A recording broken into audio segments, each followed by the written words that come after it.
Radio Bref, l'effondrement. Bulletin quotidien du 7 mars 2025. Sur le plan international, la tension entre l'Ukraine et la Russie ne faiblit pas malgré les pourparlers de paix avec pour intermédiaire les États-Unis. Les déclarations va-t-en guerre des représentants de l'Union européenne n'est pas étrangère à cette situation. Le président ukrainien Volodymyr Zelensky a réitéré aujourd'hui son appel à une trêve dans les airs et en mer en Ukraine. Une déclaration qui intervient à la suite d'une nouvelle nuit de bombardements russes massifs sur les infrastructures énergétiques du pays. De son côté, le Kremlin a annoncé que la Russie pourrait réagir au plan de militarisation de l'Union européenne afin d'assurer sa propre sécurité. Mercredi prochain, le ministre français des Armées recevra 16 homologues allemands, italiens, polonais et britanniques pour coordonner leur action en soutien à Kiev. Les 5 ministres se retrouveront au Val-de-Grâce à Paris, au lendemain d'une réunion des chefs d'état-major des pays européens prêts à aider l'Ukraine, organisée par Emmanuel Macron. En Italie, le plan de la Commission européenne pour réarmer l'Europe divise profondément la majorité conservatrice au pouvoir. La droite atlantiste y est favorable, tandis que la droite souverainiste s'y oppose. La chef du gouvernement Giorgia Meloni, fervente atlantiste et soutien de l'Ukraine et de Volodymyr Zelensky, attend toutefois d'en connaître les détails. En revanche, son vice-premier ministre Matteo Salvini, chef du parti souverainiste et proche dans le passé du président russe Vladimir Poutine, critique ouvertement ce plan.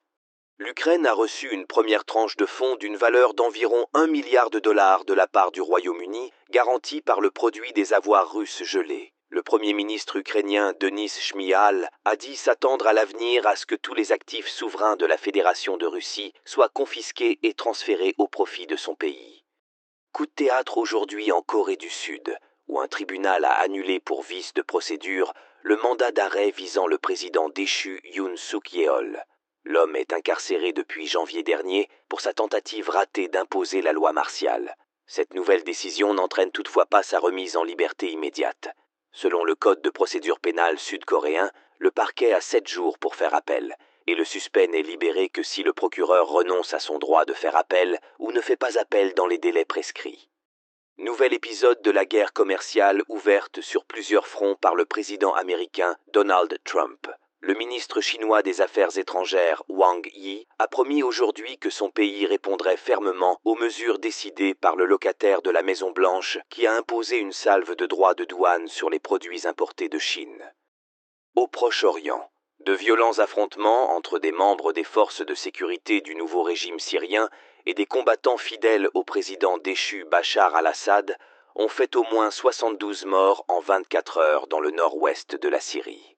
À l'annonce de ces violences, la Turquie, qui soutient le gouvernement intérimaire à Damas, a mis en garde aujourd'hui contre toute provocation menaçant la paix en Syrie et dans la région. Au Moyen-Orient, le président des États-Unis, Donald Trump, dit avoir adressé une lettre aux dirigeants iraniens pour les exhorter à négocier au sujet de leur programme nucléaire. Je cite: « Je leur ai écrit une lettre pour dire que j'espère qu'ils vont aller négocier parce que, si on doit attaquer militairement, ce sera une chose terrible pour eux. On ne peut pas les laisser avoir l'arme nucléaire. Il y a 2 façons de traiter l'Iran, militairement ou en concluant un accord. Je préférerais conclure un accord, car je ne cherche pas à nuire à l'Iran. Ce sont des gens formidables. » Fin de citation. Sur le plan national, d'ici à la fin de cette année, 2 centres pénitentiaires de haute sécurité du Pas-de-Calais et de l'Orne accueilleront les 200 trafiquants de drogue considérés comme les plus dangereux du pays. Le garde des Sceaux, Gérald Darmanin, a choisi Vendin-le-Vieil et Condé-sur-Sarthe comme première narcoprison. Les 200 détenus rejoindront un occupant notoire qui y vit déjà sous haute surveillance, Mohamed Amra, détenu à l'isolement depuis 10 jours après 9 mois de cavale meurtrière. Nous nous retrouverons lundi pour un nouveau bulletin. En attendant, pensez à vous abonner si cela n'est pas déjà fait et je vous souhaite de passer un bon week-end. À tous de Roméo Bravo, fin de transmission.